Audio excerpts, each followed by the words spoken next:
there's a number of things that have gone on lately that I want to share with you about that could kind of take us along that path a little bit. It's fun because these are actually current things. We had a yellow, pretty large yellow flash bulb, yellowish orange, that was directly over here. Whether this is actually a UFO, that's not the point. The point is, I said we're not going to see anything like that. And then this shows up 2 hours later.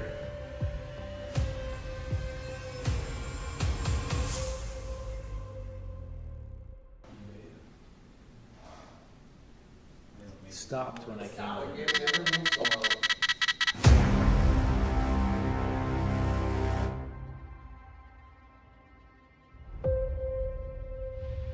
I am here to discuss the so-called flying saucers.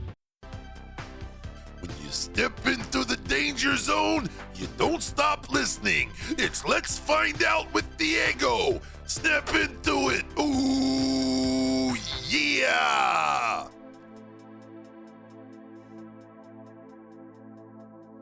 Are you curious about the unknown, the unexplainable? Do you find yourself intrigued by the mysterious and paranormal side of our world? Join us on an adventure into the world of inexplicable discoveries and investigations that may someday give us the final answer as to what may be behind the veil of reality. The borders of space and time have opened once again, and transmitting from the mountains of West Virginia, it's time once again for Let's Find Out with Diego. The universe is waiting for you.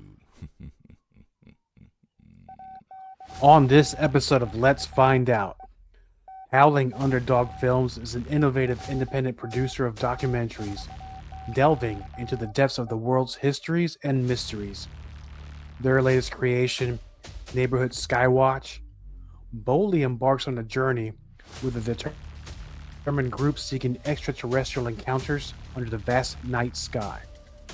This compelling documentary sparks intrigue and wonder as we learn that something answered. All this plus more. Please welcome back our good friend from Howling Underdog Films. My friend, welcome back to Let's Find Out. My friend, it's been so long. The last time I had you on, you were one of the original guests back on episode 3 in January of 2023. Here we are, 2025. Thank you for coming back, my friend. Yeah, thank you for having me. It's been a while, and quite a bit has happened since then, so we got some things to catch up on. Yeah, because now we're 4 docs deep, and it all started, back in the day. You just finished, and I always butcher this name, so I've heard it said so many times. When I first mentioned, I said Judacula. I'm like, this sounds stupid. It sounds like I said Dracula, which is not the way it's said. And I've heard Judacula, and then you later release Habitats. For the listeners that may have missed that episode, let's go over these one more time. But can you help me? How do you say that? Is it Judacula? Am I even close? Okay, so I'm going to say it the way I've heard it the most. So, and I've encountered the Judacula before. A lot of people have a hard time saying it, but the way I've always heard it pronounced is Judacula. I mean, it sounds a lot better than what I said. That's for sure. So while we're on that subject, and like I said, a lot has changed since then. You switched gears a little bit, but let's go over these first 2 documentaries, if you don't mind. Let's go over the first one. What was that one about? Sure. So the first one was Judacula, Legend of the Devil's Courthouse. And really it started with I like hiking. I like being out in the woods and nature. It's a peaceful place for me. It's my comfort zone. It's where I go to recharge my batteries and all that. So I had been doing hikes and traveling to different places, just looking into different things that made me curious and got me interested. So for as long as I can remember, I've been interested in Bigfoot and UFOs and so on and so forth. So I figured it would be adventure with purpose, I suppose. So, and I mean, it's more of a mental health thing for me. It's a way to relax and unwind and do something fun for myself. Even if nothing happens, you still have, the serenity of these places. And it's very healing. So, I mean, that in itself is worth it for that. But I've always been interested in cameras, so I'm always taking pictures, videos, so on and so forth. And I got to thinking, well, I mean, I have all this footage from all these places. I mean, it wouldn't be too hard to cut it together as a documentary. So I got a hold of a fellow by the name of Jim Charnasky. He's with the Bigfoot Field Researchers Organization, and I met him several years ago, and he gave me his business card, so I had all of his contact information. I got a hold of him, told him what I'd been up to, what my plan was, and asked him if he'd be willing to sit down and talk with me, and he was very willing to do so. And I mean, that's pretty much it. I started editing it together. Took a couple of months on that and put it out just for fun to see if anything would happen, and it seemed to do pretty well. I'm very happy with the way it turned out. Um, and after that, I mean, I wanted to go a little further with it and see uh, what else I could do, and if anything else could be found. So I figured it would be a fun idea to do a sequel. So that's where Habitats: A Mountain Adventure came along, and is me and some friends investigating different reports in the Southern Appalachians. We got a hold of Scott Tompkins from the Bigfoot Mapping Project and spoke with him. Did an interview with him. He told us all about the map and the app that he has going, all the work that he's been doing with it. A super nice guy. Um, and the Bigfoot Mapping Project app was very, very cool because I mean it shows you all the sightings in the area. It shows you the recent ones, what if it's a vocalization, a footprint, or a sighting. I mean, it's a very useful tool for anyone who's wanting to go and research into this stuff. So that was a lot of fun. Um, we got to meet Daniel Benoit. He was also a very wonderful guy. Got to sit in and listen to him give one of his lectures. Um, we had some witnesses. Matt Sieber, he was from Eastern Tennessee Bigfoot. He was willing to sit down with us and talk a few things.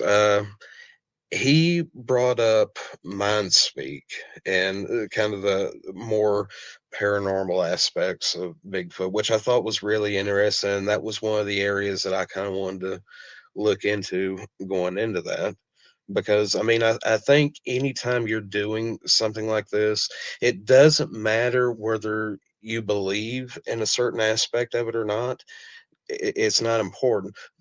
To me, it's more important to keep an open mind, and whether you believe it or not, take that information and file it away in the back of your mind just in case something comes up later. Then you have a reference point. And during the time that you were making these documentaries, let's go back in time to before you were doing these things. How did you get interested in the subject of cryptids like Bigfoot or anything like that? Have you? Well, let me go back. Have you had any personal experiences or know somebody that has had them?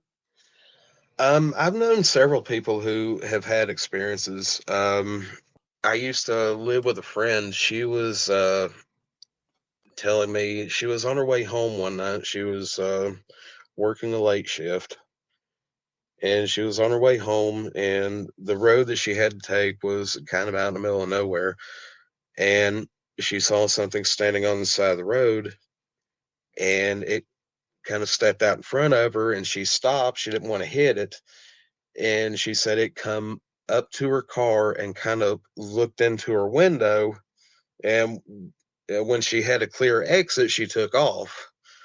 But I mean, I've heard several stories like that. When I was a teenager, I heard something screaming up on top of the mountain ridge. Never did see anything. Never did find anything to um, confirm or deny what it was. It was just a weird, unusual sound that kind of stuck with me. And whether or not that's what it was or not, it was still something that got me deeply interested in the subject, because whether or not that's what it was, people are still seeing something, and I would like to know what it is, kind of thing. So it's always been, something that's made me curious. Like I mean, I can remember watching Legend of Boggy Creek, when I was a kid. And it opens up, with those big bold letters. This is a true story, and and goes from there. And little kid me is sitting there watching this and just eating it all up. So I mean, even back then, I can remember watching that movie thinking, I don't want to go do this. Not thinking about the fact that it might eat you, but I want to go do it. Well, I mean, there's a certain element of danger to whatever it is that you're looking for, whether it's Bigfoot, extraterrestrials, or even to the paranormal field. Now, going back to that unusual sound or noise that you heard, was it a high pitched sound? Was it the classic? I would say I wouldn't say a monster sound, but what you know how people describe Bigfoot as sounding? Was it like the chatter? Was it like a growl or a whoop? Anything like that? No, it wasn't the chatter. It was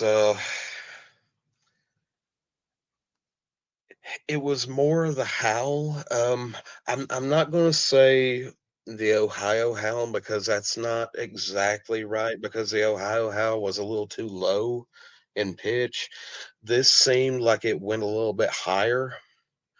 I mean, the area that it was coming from, it was pretty far away. So I mean, whatever was making that sound, I mean, it had to have been, big enough to, carry that sound from, as far as it was. Um, but there's okay, so several years ago, I do not remember the name of the video or who posted it, but this was one of the closest sounds I found that matched it. Uh, it was this couple that was broken down on the side of the road. I believe they might have been in an 18-wheeler, maybe.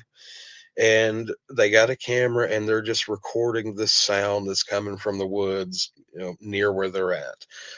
That's probably one of the closest recordings I've come across to what I heard. Well, and so when you heard that, in your mind, it's like that validates your experience. So I guess you built on that. Well, I mean, I'm not going to say it validated anything, but it definitely put a very strong maybe in my mind. So it opened me up to the possibility. And that's fair enough because sometimes we can experience things or hear things may not necessarily be what we think it is, but it does help us to at least do more research and go out there and try to see if we can find these things, right? Right. It's something that I'm curious about and I want to know more of. And then, well, interesting enough, so that want to know more about certain things, you kind of made a little bit of a shift because you went a little bit outside of, I would say, your boundaries, and now we're talking about neighborhood Skywatch, much different than the projects you were working on. So let's talk about why the shift from cryptids, and now we're talking about extraterrestrials. Yeah, okay, this is where it's going to get fun.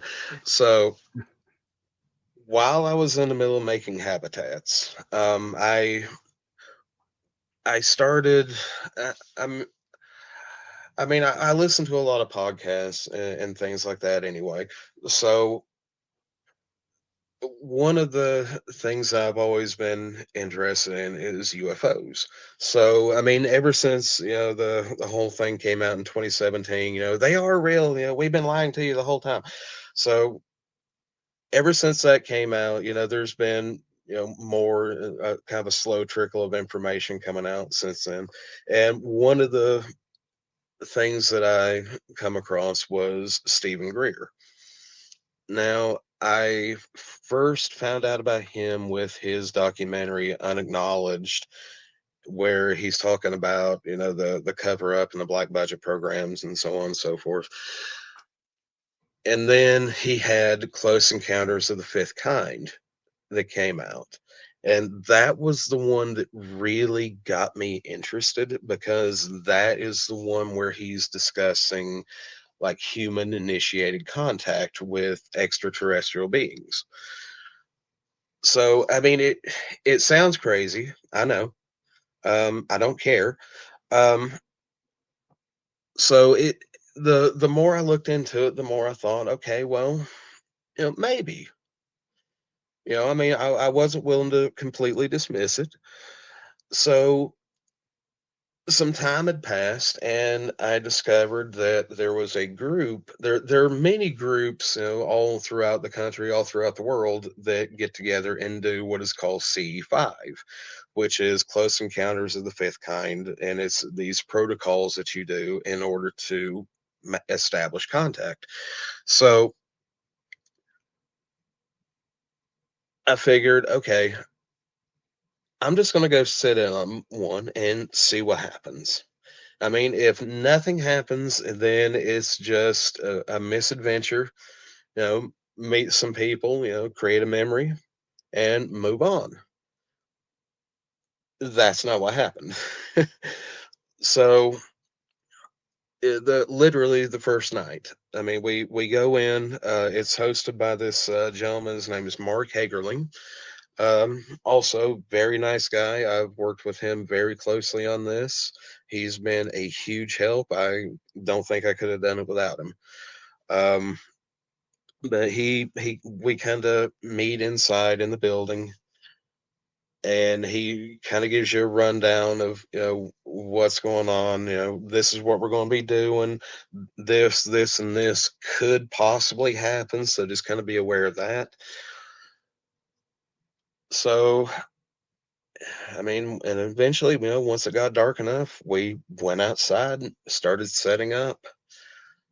And sure enough, once we got going, there were people over to my left saying, hey, I just saw a flash, coming from the north, about, in so and so this area.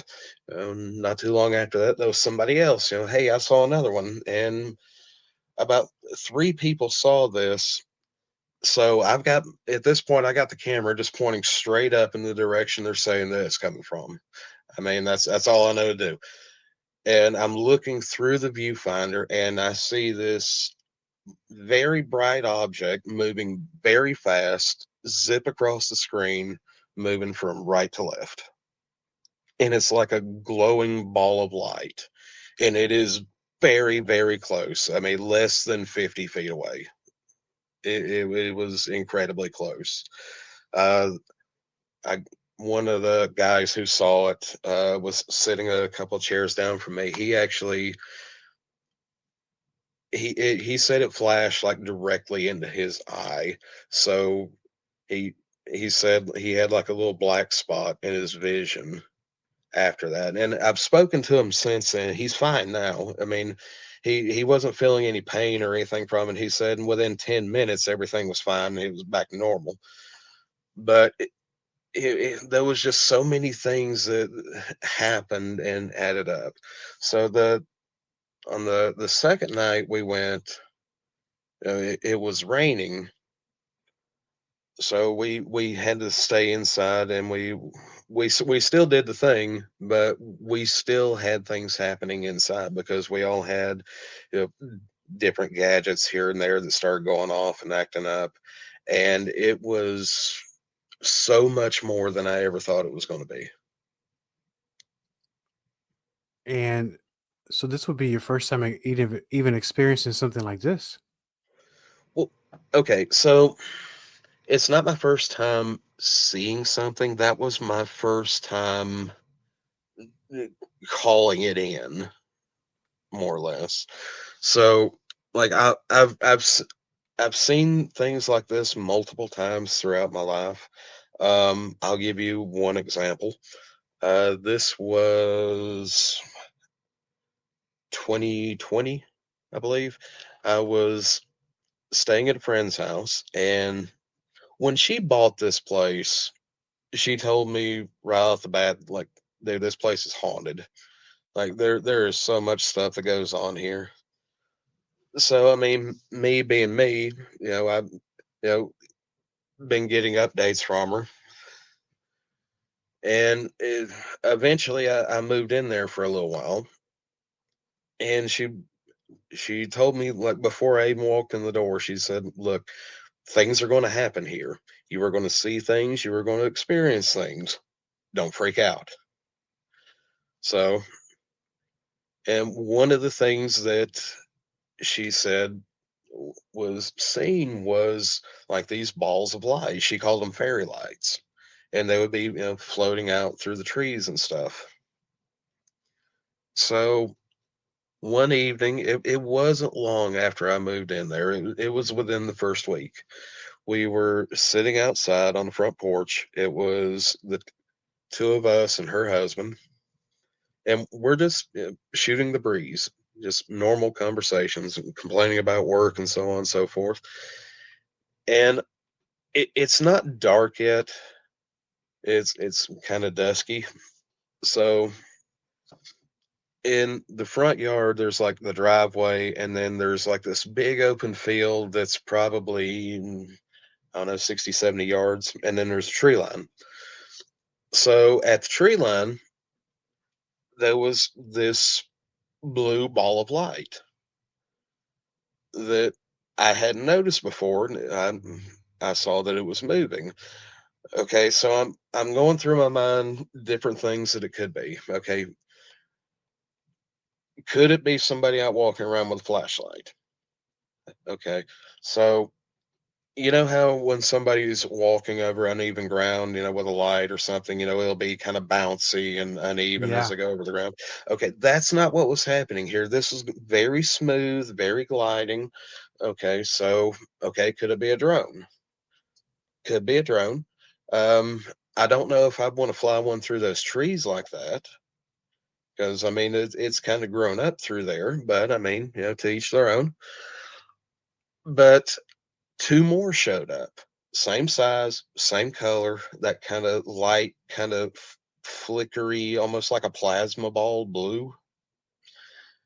And they floated over and they joined the other one, and they formed like an upside down equilateral triangle shape. And while this is going on, I'm shaking my friend and pointing. I was like, "Is that it? Is that what you're talking about?" And she said, "Yeah, that's it." And they hung around for a couple of seconds, and then all three faded out in unison. Wow.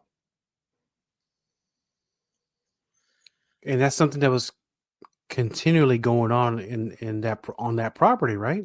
Yes. And it goes through phases. Like I spoke to her probably a couple weeks ago and asked if anything had been going on recently, and she said it's been kind of quiet lately, but every once in a while she'll text me and say, this happened, or I saw something, or something moved, hat flew off the counter or something. So Man. I am keeping in touch with her. I do want to go over there one night and just set up and see if I can catch anything on camera. The last time I was over there and actually living there, I tried. I tried for well over a year, and wasn't able to.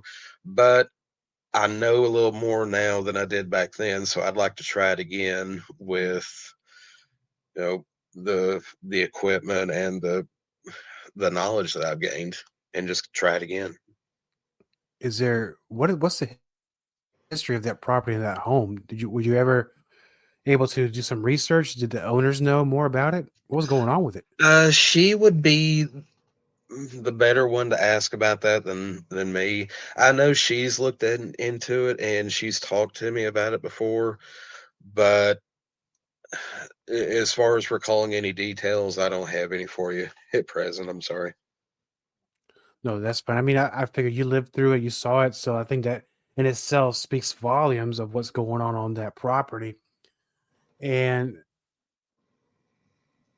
prior to that, growing up, I'm gonna go ahead and ask: was there more paranormal experiences, or is this something that happened when you got older? I know that there's been things like throughout my life. I've seen lights in the sky before. I've seen the three that I told you about. Probably the most dramatic one that I ever had. I was probably in my early 20s when this happened. Um, I woke up from a dead sleep, just middle of the night, and there is this beach ball size ball of white light hovering right in front of me, like maybe a foot and a half away. And I know I wasn't dreaming this because when I woke up and I saw it, it startled me. And when it startled me, I immediately put my hands down, started pushing backwards, and I pushed all the way back until my head was hitting the wall behind me. So at that point, I was wide awake. I know I was wide awake, and it was still there, and I was looking at it. No interaction or anything. It just kind of hovered there for a few seconds and then faded out, just like the other ones I was telling you about. Wow, and the first thing I thought about once you saw that object is sleep paralysis, but you were able to move, so you didn't feel any force keeping you down or anything. No, but I have had sleep paralysis twice. That freaked me out pretty good. It didn't last long. It was less than a minute, but I woke up and the only thing I was able to do was move my eyes, and that was it. Nothing else. Yeah, it sounds pretty much almost like my experience. I've had experiences only twice in my life. The first one is I'm almost immobile. I can only move my head back and forth. The other one, I flopped around a little bit like a fish out of water, but it was the force was so powerful. I really could really do much other than kind of just look like like I said, like a fish out of water there, flopping around. Yeah, I mean, there's not really a whole lot you can do. I mean, it scared me because I mean, I wake up and I cannot move anything. The only thing I can do is look around, and that's it. And I'm trying. I'm trying with everything I got. And when the movement did come back, it all came back at once, and it was fine. And it happened again, maybe about a year later, and that was the only times that ever happened. Yeah, I what I love researching and knowing about these things, those two experiences I had, I don't think I really care to have them again, to tell you the truth. Yeah, I wouldn't want to either. I have a reference point. I know what it's like. I don't need any more. We can move on. No, fantastic. Same way I feel about that. And now what we're going back to Neighborhood Skywatch because you had the first documentary, and now there's a part two. Now, with the part two, was this part of the same group during the same event, or are these different occasions? Okay, it's the same group, but it's a different occasion. The big thing that happens in that one took place in November. So what my goal was with this is I wanted to be as scientific about it as possible. So I wanted to try to follow the scientific method. So and the final step of the scientific method is retest it, see if you get the same results, see if you get a different result. So I wanted to retest it and see if it happened again. And you'll just have to see what happens. No, I don't want to give any spoilers. I just have all these questions, and I'm not going to ask these questions in case the listeners of Let's Find Out haven't seen the documentary yet. And I'm going to watch it again. And when I've watched something the second time, that's when I start looking for these details, right? Kind of like when you watch a movie several times, you start seeing all these Easter eggs pop up. You're like, oh, I didn't notice that before. So let me ask you this, my friend, because now that you've had the experiences and been around the people who've had these experiences, what is your best guess? What is your opinion of what it is that these UFOs want from us when they make contact? Some say that they're here to help us. Some say they're here to do the exact opposite. But in your opinion, what do they want? What is this message they're sending? Okay, so now, like you said, this is my opinion based on my experience. So the experiences I've had have been startling because they wasn't really expected. Like even on the one I got on camera, when it happens, you can hear me go and kind of gasp as it happens. But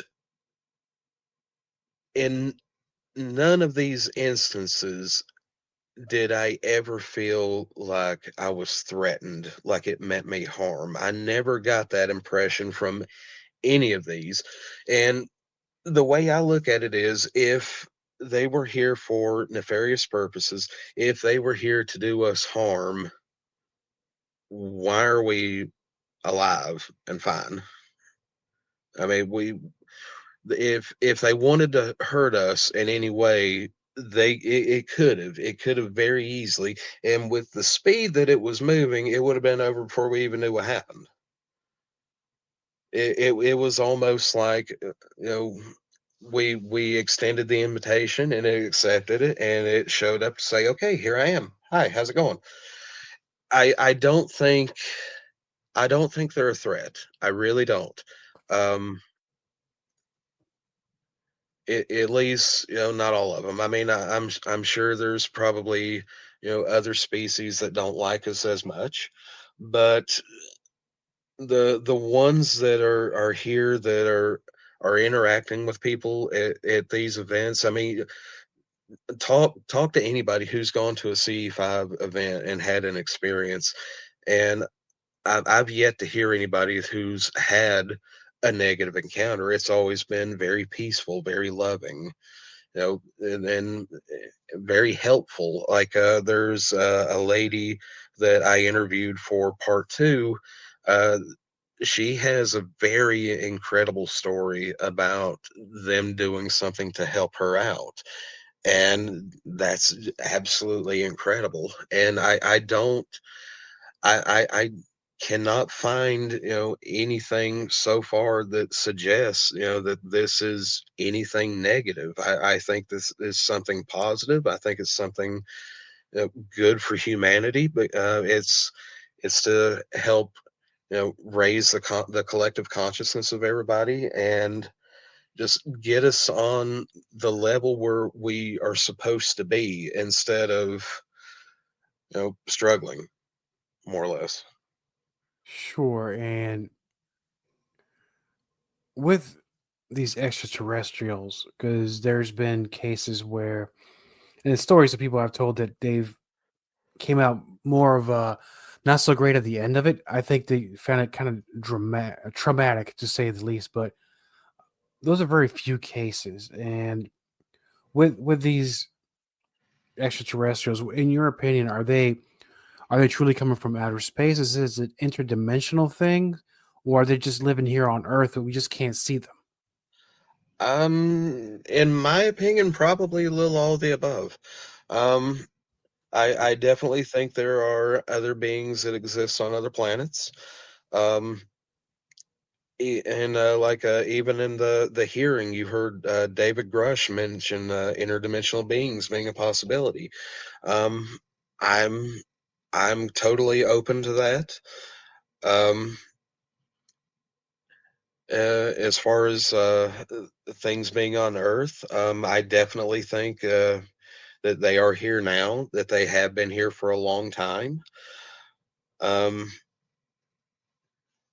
and as far as people having the negative experiences, I mean, again, I don't really have any reference point on that because I've yet to experience anything negative. I'm not saying, the people who did have, negative experiences, I'm not, trying to downplay that at all.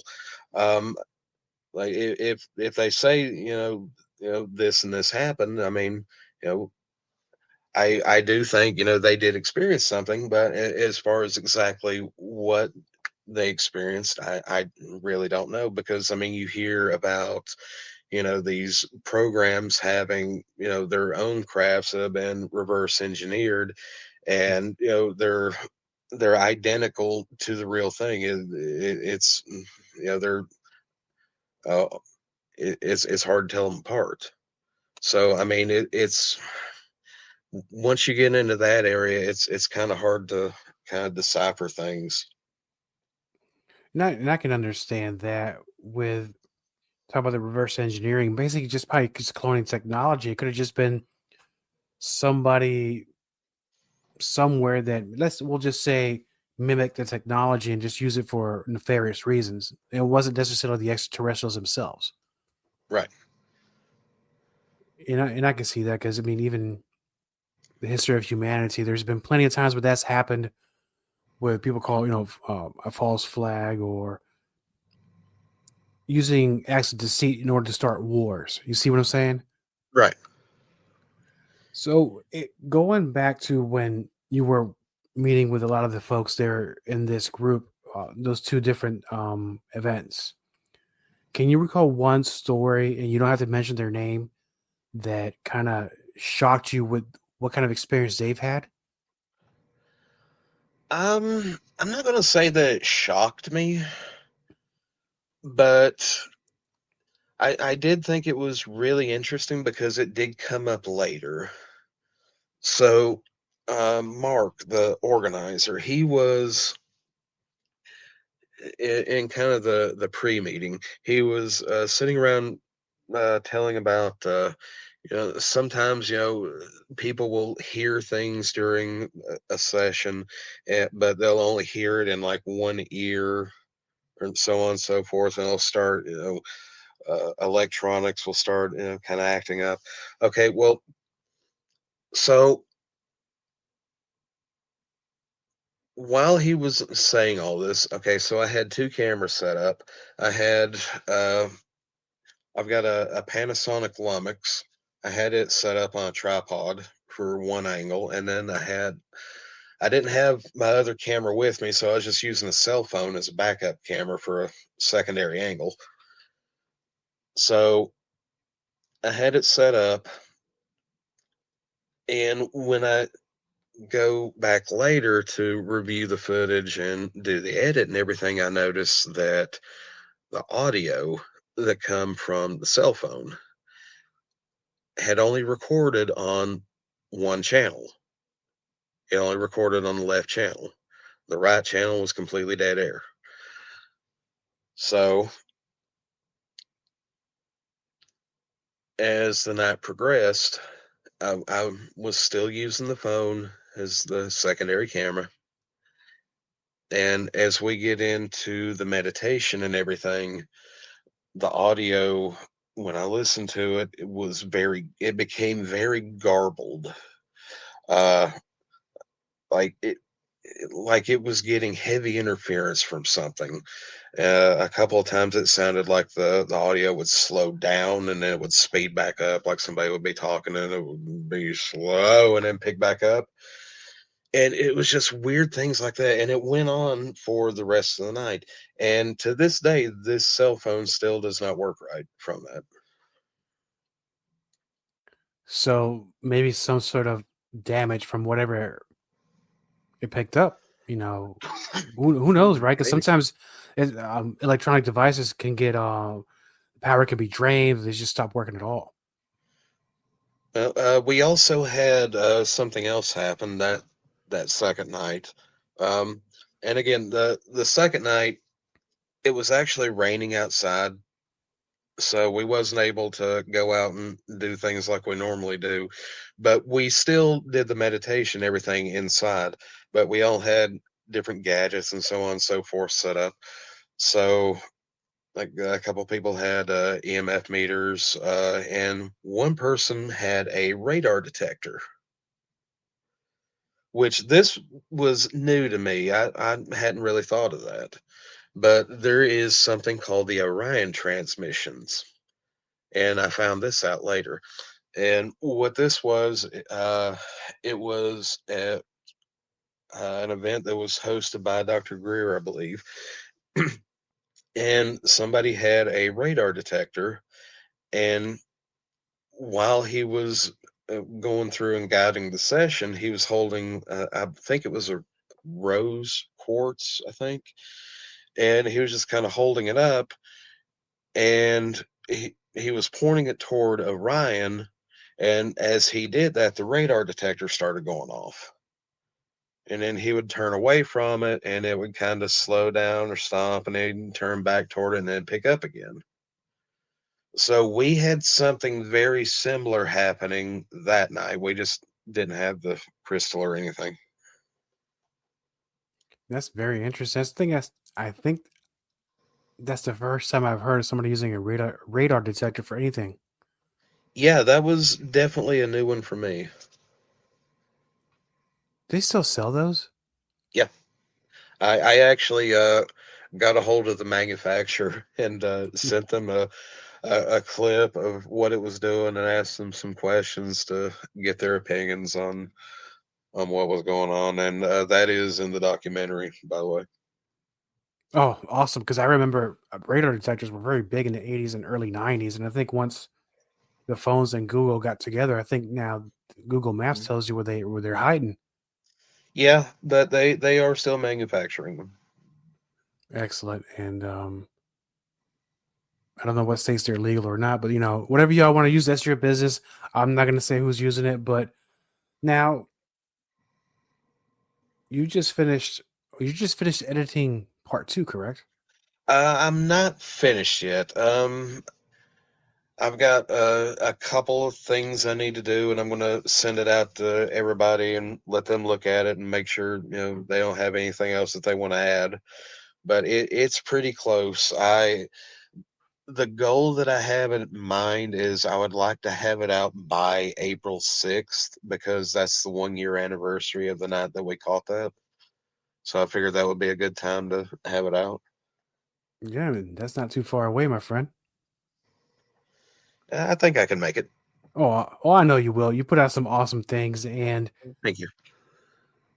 always the question is, and I know people, they finish their projects, they're done with it. Oh, people always ask what's next.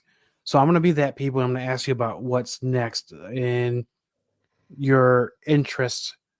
Are we going to continue down the extraterrestrial highway? Or are we going to go back to cryptids? Or are you going to take a good long break? There'll probably be a short break, but not too long, because I like to have some kind of project, have some kind of goal to be working toward. After Skywatch 2, I'm actually going to be editing something for somebody else. There's a gentleman by the name of Robert Florio. I got in touch with him from somebody from the C5 group. He apparently has quite a story to tell, a lot of footage, and he's looking for an editor. So hopefully sometime this weekend I can get some of his footage and get started on that. Not sure when that'll be ready, but that'll be the next thing I end up doing. Now, for the listeners of Let's Find Out that they want to learn more about your documentaries, and especially now with Neighborhood Skywatch and then 2 coming out in the near future, where can they go find out, and on what platforms do you have it on? YouTube is the best place. That's where you can find the full versions of everything. I'm not really active on social media all that much. I do have a TikTok account that I post to every now and then, and that's mainly because that's where I've been getting the most interaction from people. So I've just been sticking with that, and it's both Howling Underdog Films. Man, you're doing awesome things, man. I really appreciate you coming back on the show. And I also, on the pre-interview we were talking about, I really appreciate you giving me a chance when I first started. You didn't know me from Adam, but I mean, you gave me that chance, and then I had you on, and just great stuff. And I really appreciate you helping the show become so successful as it is now. Well, the thanks goes both ways because you invited me on, contacted me out of the blue. You didn't know me either, and you gave me the chance as well. So I want to return that thank you. Awesome, my brother. And I look forward to having you back on later this year because I think that you're going to probably surprise us with something you're not telling me about. But I want to break it here first, if you don't mind. I actually have a couple other documentaries. One is out called Isolated Incident, the Blue Ridge, or the Parkway plane crash. And it's actually about a plane that crashed in the 1980s. And a friend of mine went up there and actually found the crash site and documented everything. It's gone now. The Park Service actually had the plane removed, so we were actually some of the last people to go in there and see it before everything was taken out. And I also have one that I forgot about. I have like a really, really short, like 8-9 minute kind of haunted history type little short mini documentary about a haunted bridge coming up on March 1st, and that's called Bridge of Souls. Man, you're unstoppable. I knew there was something going on there, man. So we'll look forward to that. And then, hold on. I was going to end the show. I'm curious about this plane crash, if you don't mind me asking. Yeah, go ahead. So the plane crash was there all this time. You Yes. were one of the last to see it, and then they just removed it. Why did it take so long? I really don't know why it took so long. I know for quite a while, once people found out it was there, it almost became like a little tourist attraction. Because I remember when we went to the location, one of the first things we did, they had like a little building set up with like bathrooms, gift shop, snacks, whatever. So those a gentleman working in there, and I walked in there and asked him if he could point me in the direction where the plane is. And when I asked him, I could tell he really, really, really didn't want to tell me. He did anyway, but he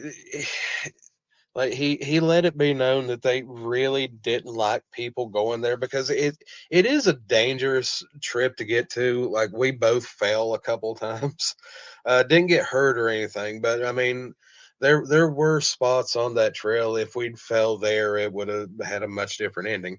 So I mean, I can see why they didn't want people going, and I guess they just got tired of all the risk and everything and had it flown out with a helicopter. Yeah, it's one of those kind of like when them rock climbers get stuck somewhere or somebody goes Yeah. out.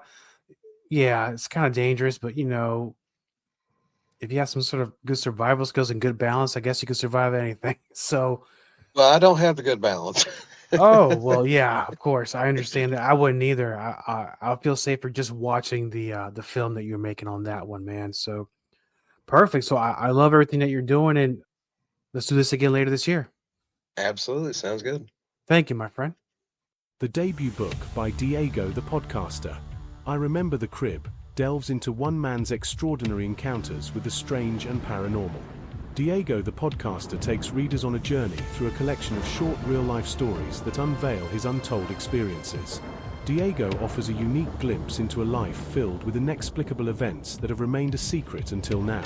The readers are invited to explore the mysteries and wonders that have shaped Diego's existence, that gave birth to his podcast, Let's Find Out with Diego. Available now on Amazon Kindle. published by Zombie Media. Let's find out with Diego! The power of Diego madness! Ooh, yeah! All content for Let's Find Out is property of co-host Diego and is served directly from our servers with no modification, redirects, or rehosting. All celebrity impersonators are paid performers. The impersonated celebrities do not endorse or promote any views or opinions expressed by our guests, co-host Diego, or Let's Find Out.